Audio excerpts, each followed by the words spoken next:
Yeah, I'd open by saying that Gary Stoken and the people in this event, the organization's first class. They do an unbelievable job. I love playing in this game. I love playing in this venue. Our kids embrace it. I thought our fans embraced it. Do a tremendous job, and it's really a credit to the people with the Chick-fil-A kickoff game and what they do. So never played here that it wasn't a great atmosphere, and it certainly was today, college football. Hey, raise your hand if you have questions. We'll get a microphone to you. Let's start right in the middle. Second row in the middle. Kirby, I know you guys try to prepare for everything. Could you have imagined a better execution and just performance by your offense in particular, but your defense didn't give up a touchdown today either? No, I was really proud of the way our kids played. You know, we tried to talk about coming out and playing as we were hunting, and we wanted to play connected football. That was all we talked about all week. We're going to play connected. We're going to play aggressive. We're going to be the hunter. Kids kind of bought into that theme, and they like playing here. Offensively, we did execute at a high level, which you have an experienced quarterback and you have experienced players, you can do that. Coach Monken and his offensive staff had a good plan. They played well. Defensively, we were a little more bend, but don't break. You know, at the half, we both had 14 first downs. Really had not stopped them. Like either team had punted. So some opportunistic turnovers really helped the defense. Next question on the left front row. Coach, you talked defensively. One of the players that stood out was freshman Malachi Starks. What did you see from him in this game that you'd like and want to improve? And what went through your mind when he got that interception? Well, he's been probably our most productive defensive back all camp, which gets lots of hands on balls, batted balls, he knocked down balls, he had picks. He's a football player, and we wanted to get him in the game early, and fortunately it was a play where he was one-on-one, and he made a really good play on the ball. Incredible athlete, he has good speed.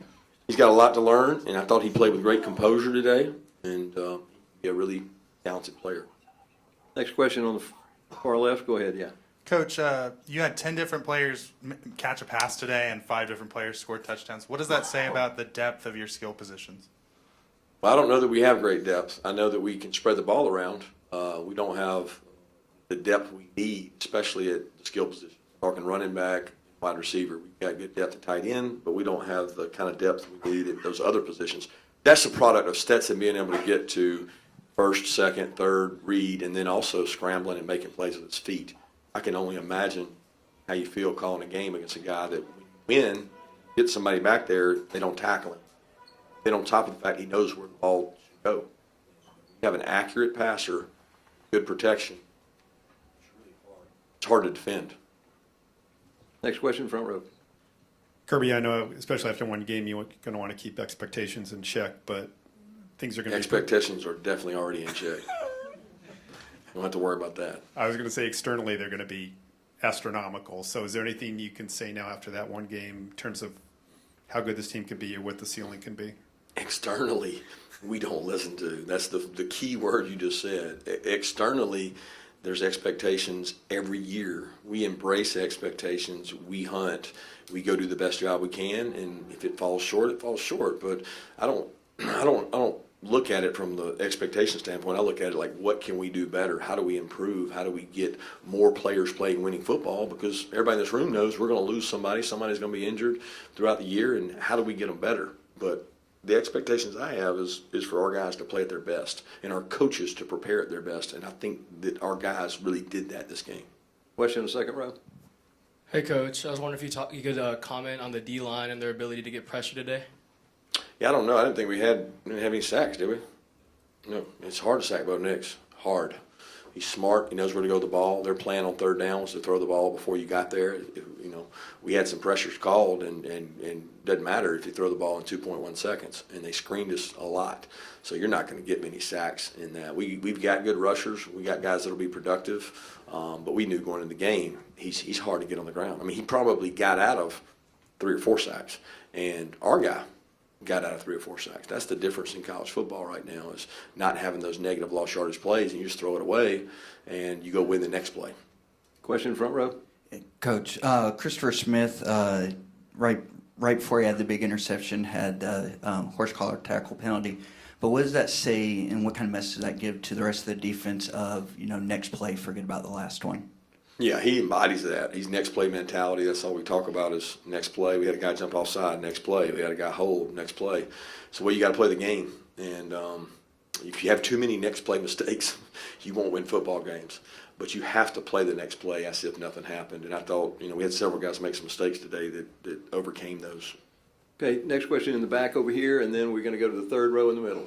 Yeah, Coach, before the game got out of hand, right there before the half, you guys had 21 pass attempts to just 9 runs. Is that just something that was available today, or is that something we should look into for a bigger narrative that's probably not there? I don't know. I mean, you take what the defense gives you, right? And if they're willing to give you a chance to make those plays and throw the ball around, I mean, we think Stetson does it well. We think we got good skill players. It's scoring points is the name of the game. So we want people that want to come play in this offense. And I think when you watch what they did today, if you're watching from home, you're saying, man, I'd love to play in that offense. They throw the ball around, they toss it around 30 for 37 for how many yards? I don't know. I mean, he threw the ball really well. So passes, he threw a lot of passes for a lot of yards. And I think that's a credit to the offensive staff for the planning they had. Kirby, a lot's been made about the tight end talent you have, but what's the value of having a third-year coordinator with guys at the skill positions like McConkey, A.D. Mitchell, McIntosh that have experience in this offense?